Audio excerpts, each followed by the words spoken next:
Arsenal, Manchester United always had an edge to it.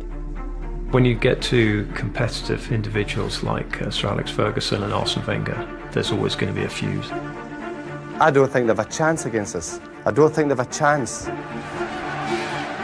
But that's a rivalry. Managers push each other, players push each other. They didn't see eye to eye, and they really hated each other. It felt like he was going to war. I didn't like any of their players. You had to have somebody to complain about. Arsenal, Arsenal, Arsenal, Wenger.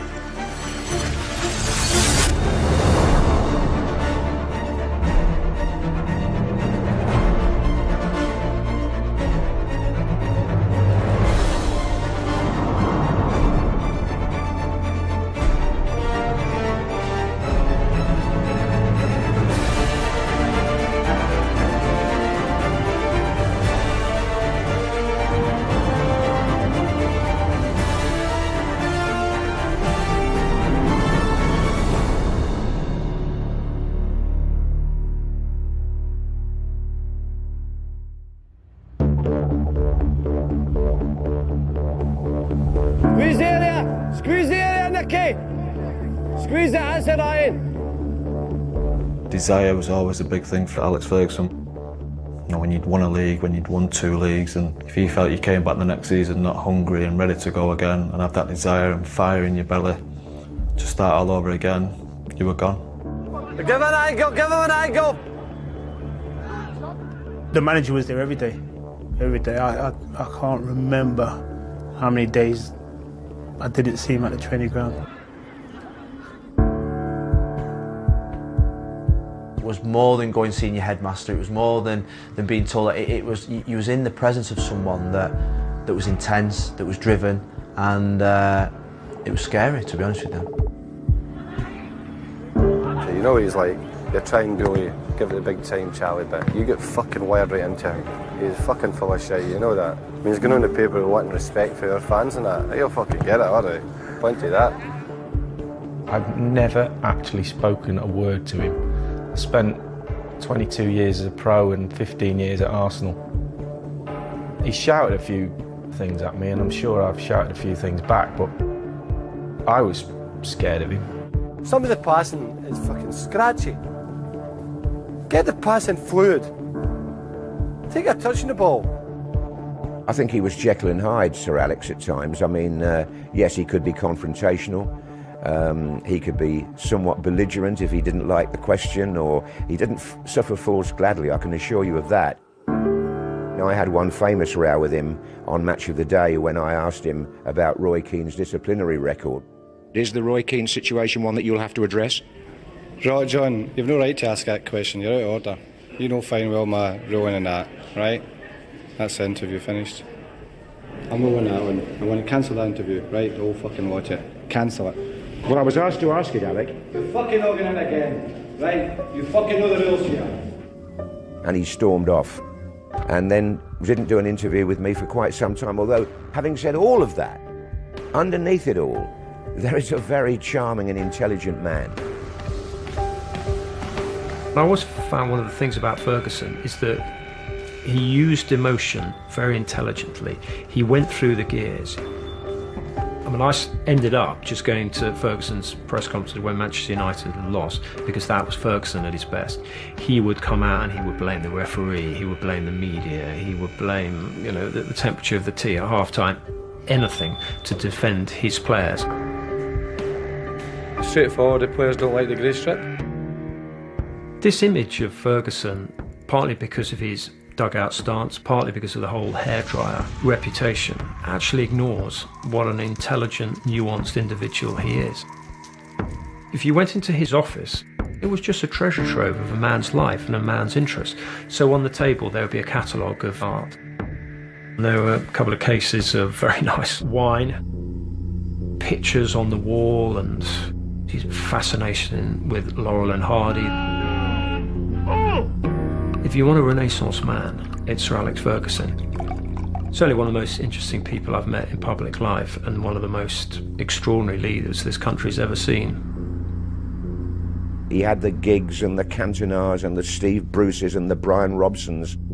the Scholes and the Keanes, and suddenly you saw a team developing that was going to rule English football, or thought they were, for several years. All best, Dickie. Good luck, son.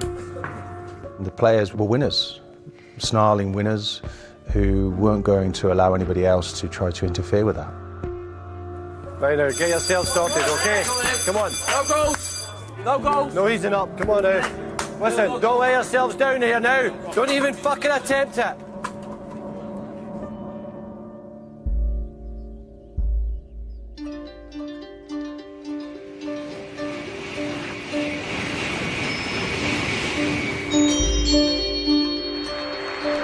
Wenger がグランパス監督に就任したのは去年の春でした。それが結果に出てしまいました。皆さんありがとう。グランパスサポーターの言葉忘れません。Thank you very much.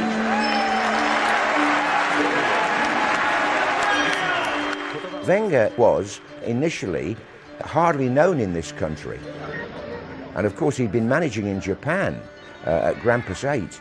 So nobody over here really knew much about this guy, and yet here he was, being brought in by Arsenal, and ultimately, and not that far ahead, to challenge Alex Ferguson. There was real curiosity about him, a lot of scepticism about him. He had a grin on his face the whole time. In fact, I was worried that maybe nice guys don't win things. Arsene Wenger's been in Japan for a year. He doesn't know anything about English football. He's at they used to be a big club, Arsenal. I think he can concentrate on his own job. Whenever Sir Alex used to start mentioning opposition managers, opposition teams, you knew that they were becoming a threat, and you knew it was the start of that psychological battle.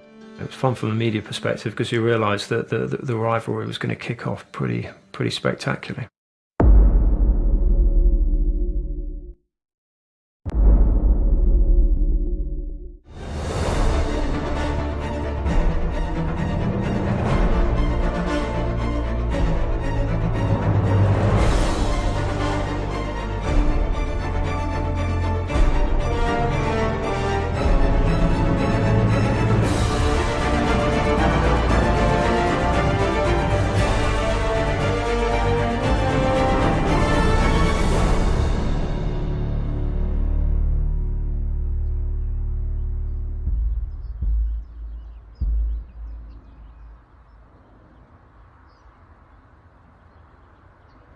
I had the good fortune to meet him in 1989 when he came to the old Highbury Stadium. He was just passing through and he was watching a game. And I said, "How long are you here for?" And he said, "Well, just overnight." And I said, "Well, what are you doing tonight?" He said, "Nothing." I said, "Would you like to join my wife and I? We're going to dinner. Would you like to come with us?" And his answer changed all our lives. It was something in the stars I saw.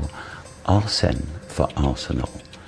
It's destiny. It's going to happen one day. I mean, he did revolutionise the club dramatically. I mean, in those days, everybody had a drinking culture. It was quite common knowledge. But he changed the whole dietary methods. He changed the training methods. He made sure that the boys looked after their bodies so much better. He came in with all these new ideas about the way that we were going to train, the way we were going to stretch, massages, and then the food. He changed everything about the diet. You know, you've got to hold your hands up and say, yep, Arsene Wenger definitely added 2 or 3 years at least on some of the players that were there. You looked at some of those players and Wenger was making them fitter. You know, he got them putting creatine on their cornflakes at training to sort of boost their powers of recovery. A club like Arsenal, no one could quite believe it was happening to English football and the most English of football clubs.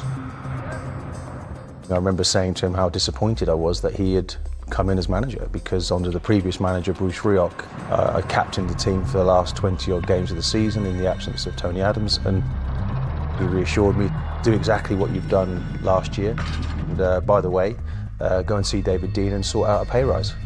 Well done, Gene, you got, yes, well done. He influenced dramatically, not just Arsenal, the rest of English football. And never forget going away with England. All of a sudden there was this change of attitude from the Arsenal players. The food that they ate, the nutrition, you take note and you go back to your club thinking, they're doing something a little bit different here. We were a successful team And what he also did was he made sure that we were a physical team. Arsene Wenger's got plenty to say. We should maybe concentrate on Ian Wright's tackles, maybe, rather than talk about Manchester United. From the point of view of Sir Alex Ferguson, it's easy to see why it would be something that would pique his nerve. That somebody comes in and is being acclaimed for being some sort of exotic genius, who might be saying, is he reinventing the wheel? Obviously there were things that were done very, very differently, and he was a departure from the traditional gaffer of kind of football folklore who spoke the language of the shop floor. Hello? Hi, Martin. Well. If you go into Arsenal's training ground when we were allowed upstairs, he was absolutely horrified by this English habit of pouring milk in your tea. It was like you'd sort of thrown paint on the Mona Lisa. It was just it was a scandal. Someone was putting some sugar in as well, and he was horrified about that as well. But he said, it is all in the detail. If you want to do this horrible habit of putting sugar in, this is how you do it. And he took a small teaspoon and he put a lump of sugar in it, and he held it just below the surface, and he moved it side to side so that it absorbs fully throughout the tea. Marginal gains. This is a man king on detail.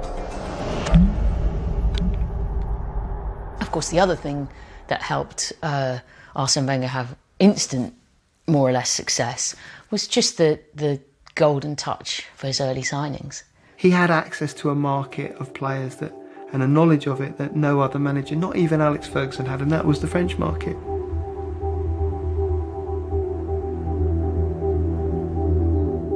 I was playing with the academy in Monaco. He gave me my first opportunity to play with the first team. But more important, he was behind me like a father.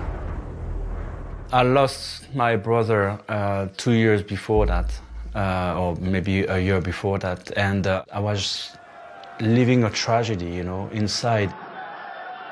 I remember every time I came at a training camp in the morning, I was listening music with my earphones all the time. I was in my own world all the time.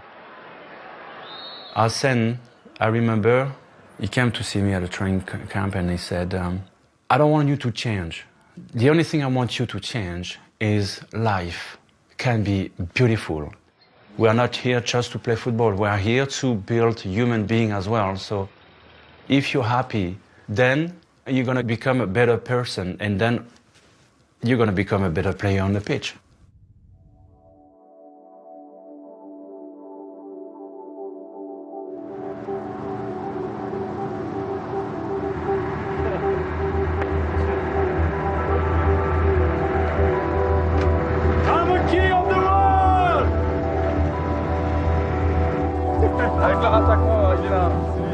He signed fabulous footballers, Patrick Vieira, Thierry Henry, Emmanuel Petit, footballers who made us, Nicolas Anelka, who made us think differently about what was possible from a player in that position.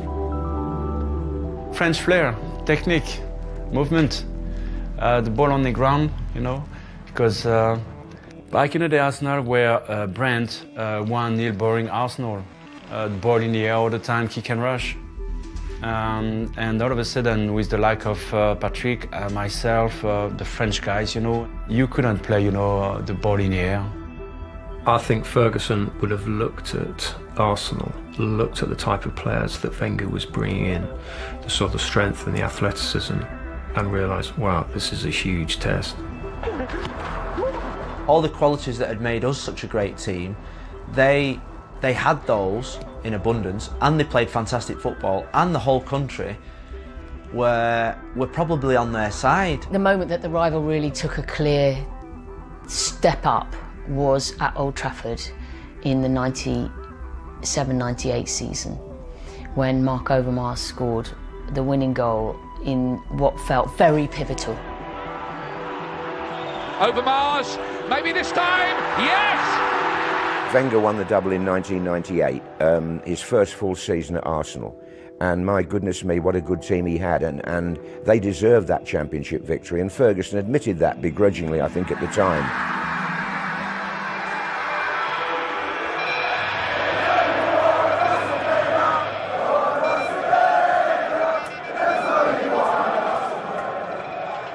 And you could just imagine Ferguson up at Old Trafford, just seeing this new individual and thinking it was almost like he's plotting to take my throne.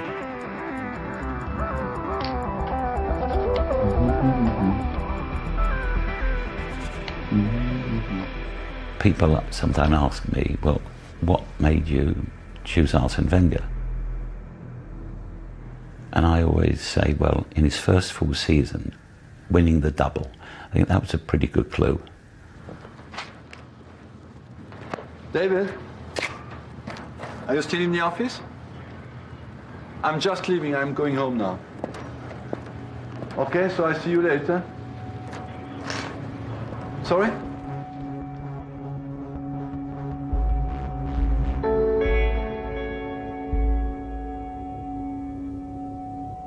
You could see his mind thinking that what we were thinking, these are better than us, and that we need to improve. When Arsenal won the double, you don't want to see your competitors win a double, so it's not a case of stepping your game. I think we're bitterly disappointed that we're not the team in that position to be doing that. You could see him planning, how do I topple these? Because this is going to be probably my biggest battle ever as a Manchester United manager. If he tries to bully you, fucking enjoy it. Don't fucking even let him attempt to fucking bully you. I don't care you do it verbally or physically, you just fucking make sure you're ready for him. It's funny, in team talks against Arsenal, the ball was very rarely mentioned, really. It's fucking big time, Charlie, but it's against fucking men, am I right? We knew we had to get about them, we had to tackle them. The manager always put that into us, he revved us up. And it was chipping away at us every day with little things. It wasn't just a big Winston Churchill speech, it was every single day. Everyone loves Arsenal. Look at the football that they're playing, lads. Everyone's praising them.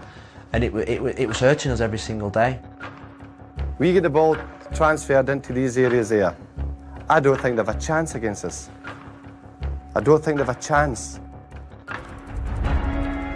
The gaffer, he loved the challenge. He had to have someone to fight. He had to have somebody to complain about. Arsenal, Arsenal, Arsenal. Wenger.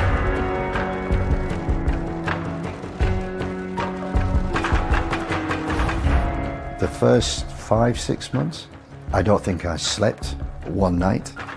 I think I was up till 2 or 3 in the morning, making sure every session that I did, making sure the next day that it was near perfect. We'd fly home from Europe, land at 3 or 4 in the morning, and I'd say, I could do with a day off, or we could do with training later. When Roy Keane said, no, we're in normal time, 10:30 to start training. We're in the boxes on the field at 10:30. I said, yeah, but we're in at 10:30 every day, no day off. Working there for nearly 3 years just brought home to me and taught me what it takes to be number one.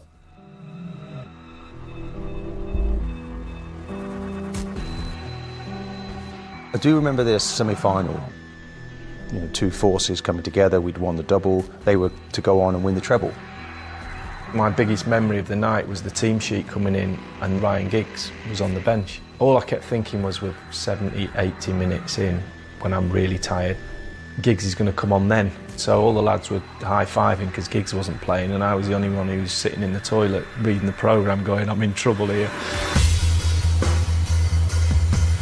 I never forget, on the bus journey to the game, the bus was silent, and it's never silent.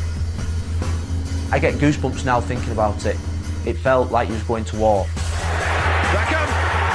What a goal! The best game of football I've ever played in. All of the Man United players say the same. Because there was so much at stake and we were so close to him in the league, it felt like whoever won this would win the league. Beckham!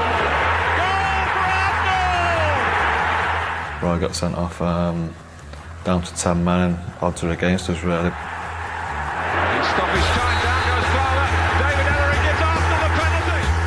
I give away a penalty in the last minute. The biggest mistake I've ever made. I thought my Man United career was over.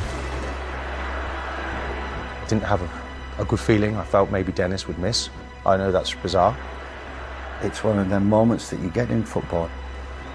You look up to the gods and you say, our season depends on this penalty. This is it. It was going to penalties, it was extra time, and then Patrick hit that absolutely rubbish pass to me across the pitch. One of them moments that will live forever in football history. I have to make a tackle before he reaches the box. I didn't expect him to go past 2 or 3 other players after that. And then went on that ridiculous sort of celebration. All I remember is his hairy chest coming towards me. That's when you need your big players to step up and, you know, what a goal to win a game. It was massive because if we didn't win that game, we'd never gone on to complete the treble. So it was huge. Still one of the hardest things I've ever done in football. After that game, me and Tony Adams shook everyone's hand in the dressing room and wished them all the best in the final. But I was still miserable, and if Gary Neville had not shook my hand, I probably would have knocked him out in the dressing room. But because I didn't like any of their players, because it was United.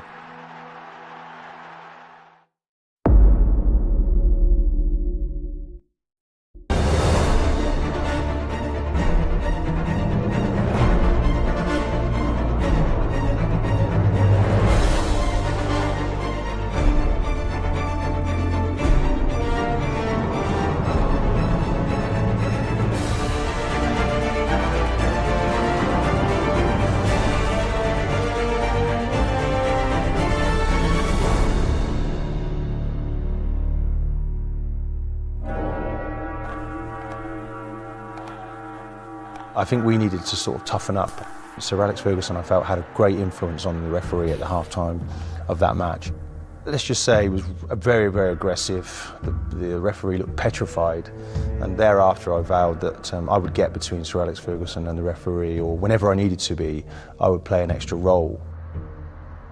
The first time I went to Old Trafford, he came in after the game and absolutely blistered me with the hairdryer going full blast, having a go at me over, would you believe, timekeeping. He had a massive influence in the English game, there's no doubt. We call it Fergie time now. Fergie wasn't shy about trying to dominate a referee, and if that helped influence the referee, so be it.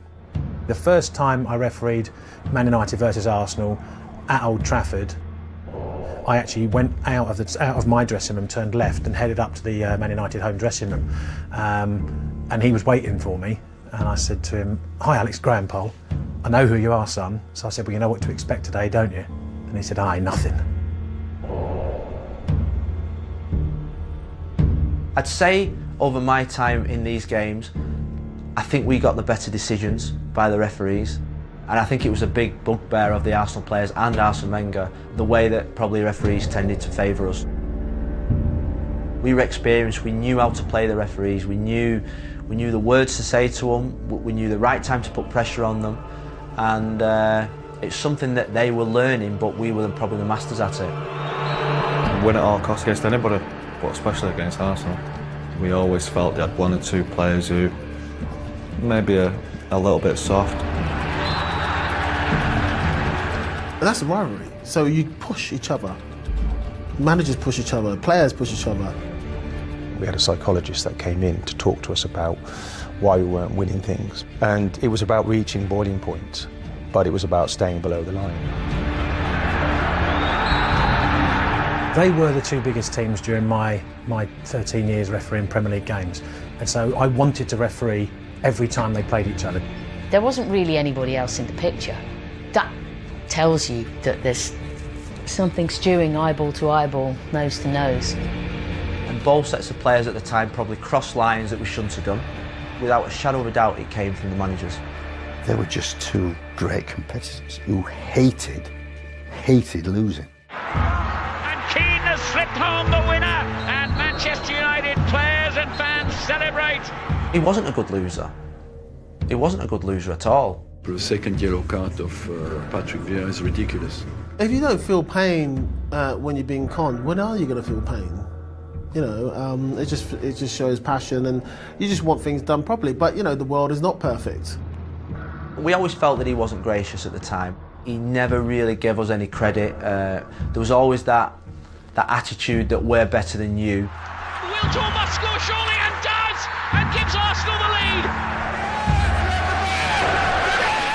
They came to our place and won the Premier League. Sir Alex Ferguson went in their dressing room, I think with a couple of bottles of champagne, and said congratulations to him. That, I think, is class. That even that's the last place in the world that he would have wanted to go. Wenger was being asked about who had the best team at the time, and he made this little remark that everyone thinks they've got the prettiest wife at home. Fergie was furious about this. And people tried to explain to him, look, he doesn't mean it personally. He doesn't mean it about your wife. He really, really went for Wenger, called him a disgrace, called him an absolute embarrassment, and it spiralled out of control.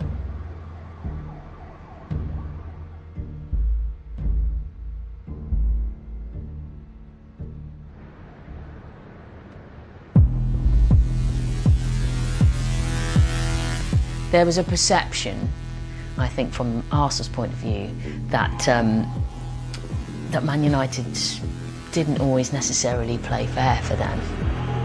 And the boiling injustice they felt when they perceived that Ruud van Nistelrooy had got Patrick Vieira sent off. It was a row that was brewing, and the word cheat and the word, you know, diver were regularly bounded about in press conferences. And then that late penalty, I think Arsenal felt cheated at that time. He puts on the spot, and you think, well, game over. And then when the player missed, I just give it to him, as you might do in the playground. I don't think a United player would have reacted the way he did. Keown went over the top, really. It wasn't a nice thing to see. It was unfortunate. People have said I regretted it. I never said that. It was probably the biggest disgrace of all time, the way that those Arsenal players acted. The Nevilles like to label things and sensationalise, and I think it was more of a disgrace that there was no one there to protect Van Nistelrooy. They seemed to let us loose on him. They acted like spoiled kids, and that summed our relationships up at that time. It'd gone too far. There's anger and there's relief. But it wasn't anger because we was going to break a row. It was anger because you conned the ref.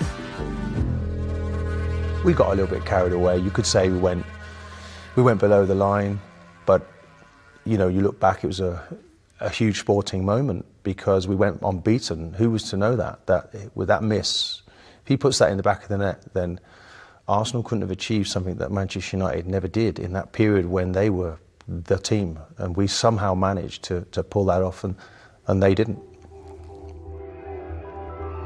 You can't get better than this. This is the best day for Arsenal Football Club ever, and it ain't going to be repeated for some time. Go on, you got it! That run that they went on, you have to admit it as a former Manchester United player, that their football that they played was probably some of the best that the Premier League's ever seen. I think everyone will remember that in the year 2003 and 2004, a team stayed unbeaten, and the team in question was Arsenal. Thank you. And I used to say it before every game, you know, take a look, because you won't see a better group of players ever again. You know, you could have gone to war with that group. And when you hear Wenger now talk about his greatest achievement, he talks about the 49 games unbeaten, and the fact that United were so desperate to stop it, I think says a lot about the mindset of Ferguson. We're getting to the stage that, God, when are we going to lose? Can we just keep on going? It's incredible, isn't it? You know, God, they came back again.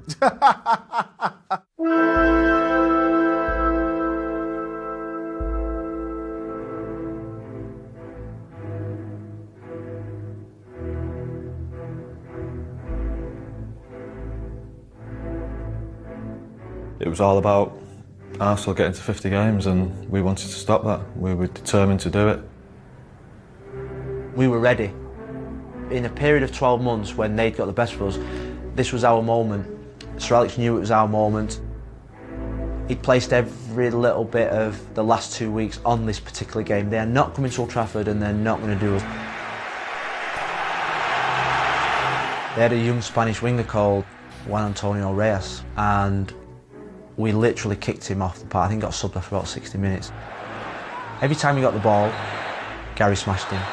Next time he got the ball, I smashed him. Next time he got the ball, Scholes smashed him. And after a bit, I remember him looking at him thinking, what am I doing in English football? No, at the time we were pretty pissed off. It would be picked up now, that type of situation, and it wouldn't be a penalty. It was ironic, really. It was Rudy who stepped up to take the penalty and to win their run.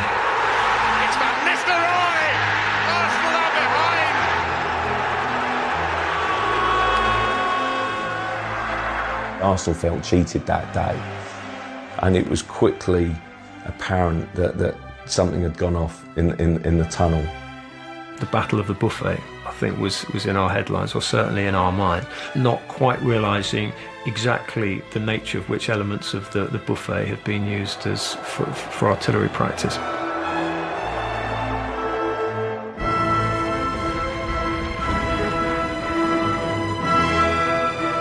It's tight. I mean, Man United corridor is tight, but then you add 20 people. It's chaos. Wenger, who obviously loathed Van Nistelrooy, was having a go at him. Ferguson, who is brilliant in those circumstances, defends his man. There was a bit of a commotion going on, and then right in front of my eyes I saw a pizza wing its way, right, just flying in the air, and unfortunately just landing on Sir Alex.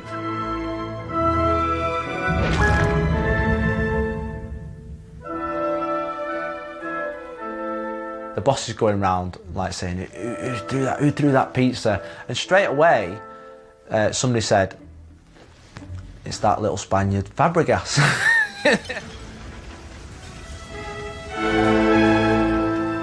I think it was a disgraceful way to lose.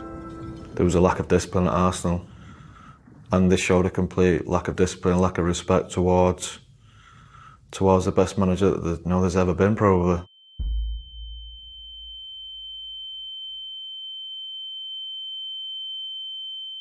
There was no fracas in the tunnel. I deny that categorically, and that is, with a bit of money today, you can get any story you want in a newspaper.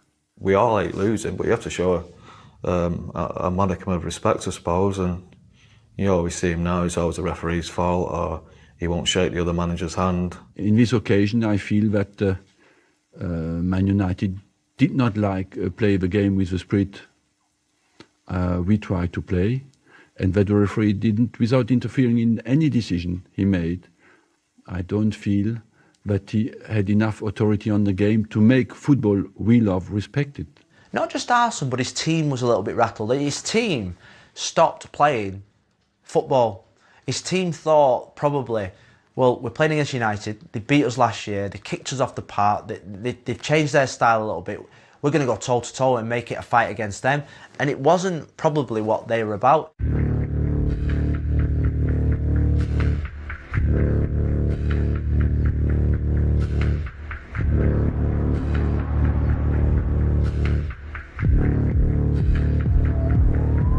A night game has more intensity to it, I always feel. I walked past, it was the old Highbury ground, past the away dressing room on the right, and Fergie was standing outside.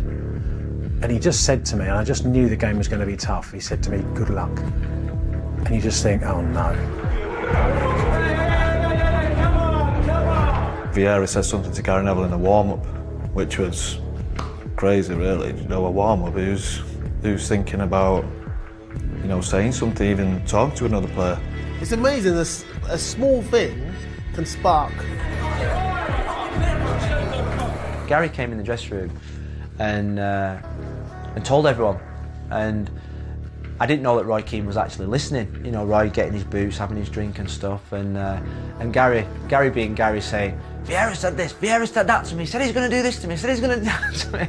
A real drama queen. I just reminded Vieira the last time we'd been together with Roy Keane, we made Roy, the previous season, we made Roy laugh in the tunnel before the game. And I said to him, let's see if we can do it again tonight. And he went, not tonight, Graham. Roy felt that Patrick was trying to bully him. I don't think any of us could be bullied. See up there. See up there. Come on, come on, leave me. Come on, come on, come on, come on. Come on, man. Shut the fuck up.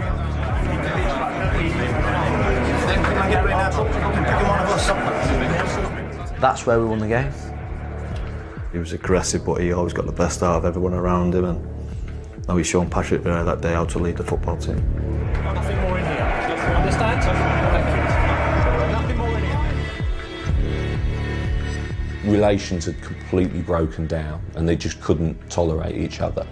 Wenger actually went through a period where he actually refused to use Ferguson's name. I always remember being there in a press conference where he would say, I will never talk about that man again. He could not stand him.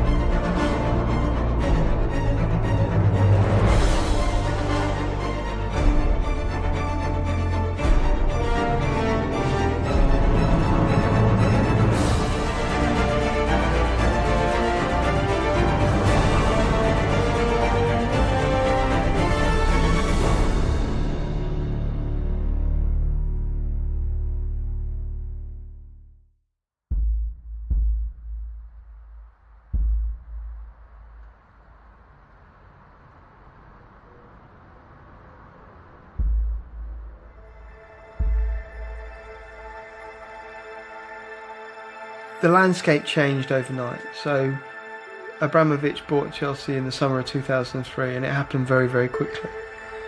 They could compete almost instantly. Please don't call me arrogant because what I'm saying is true. I'm European champion, so I'm not one of the bottle. I think I'm a special one. It turned out that Ferguson and United were much more resilient in the face of the new challenge that the modern Premier League provided for them. Arsenal had to change the politics of Arsenal when they started to change the stadium. They have to repay, the loan from the Emirates Stadium.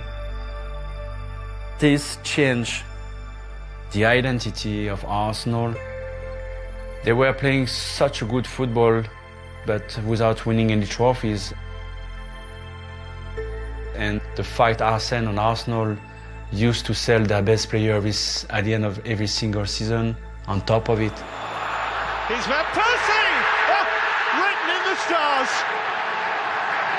I think the damage that brought into the team and into the team spirit was something that I think no one could imagine that at Arsenal. I think that when Ferguson felt that Wenger wasn't a threat anymore, he just said, well, I can just be nice to him in public now because he's not a threat.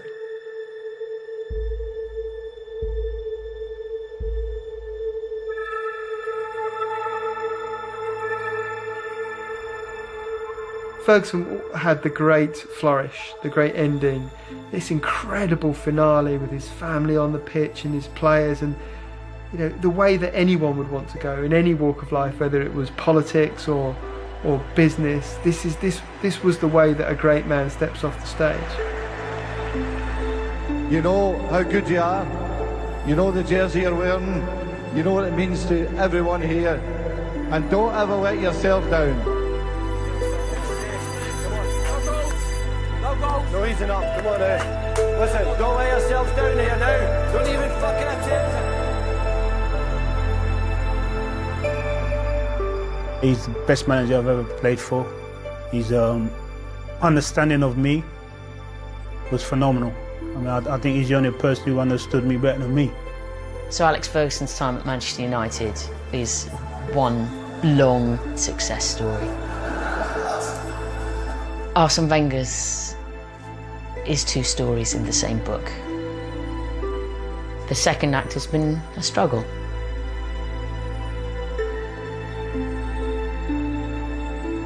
I reckon Arsene Wenger is deliberately sabotaging the next 2 years so whoever takes over has such a fucking impossible job. He can sit there and go, well, I told you it ain't easy. Fucking hell, Robbie! When is it gonna end? Everyone within this club in a position of power.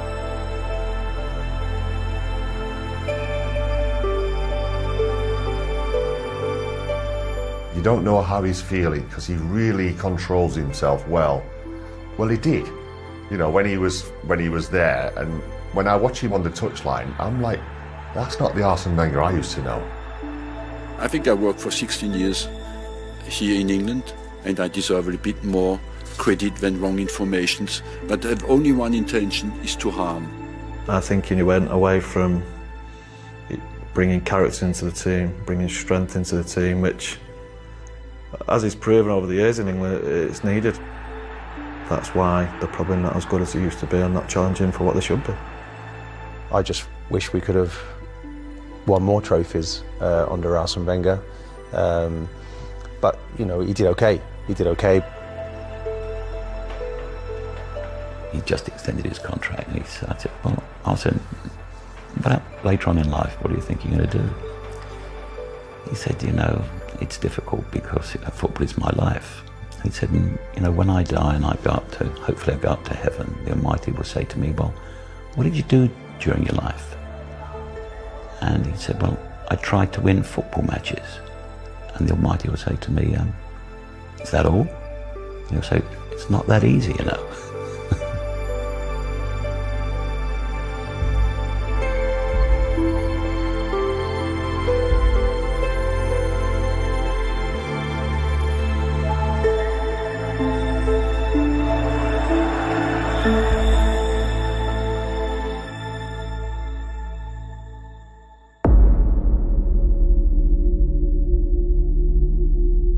I do think that Fergie won the feud. I do think he reigned supreme. There were times when I think that Wenger, without doubt, gave him a bloody nose. But I think over that period of time, Fergie was the best manager in the Premier League era. Both managers wanted to win, but I think Sir Alex had a bigger determination to win at all costs. I think Arsene's legacy is different in as much as he took over a club that was reasonably successful, but then transformed the whole of English football. I believe he was the catalyst for all that is great in the game now. You'll definitely never see those days again that you have a manager in one club for 10 years. Maybe 5, but no 10. It doesn't happen anymore. Those days are gone. What a brilliant time it was to just watch football and to watch two really brilliant leaders. I just think of that time and think how lucky we were to live it. It's Britain's tallest and most iconic peak. Discover the beauty and danger of Ben Nevis, the venomous mountain, brand new tomorrow at 9. But tonight, from acid attacks to terror at the seaside, the eye in the sky spying criminals caught on camera, new and next.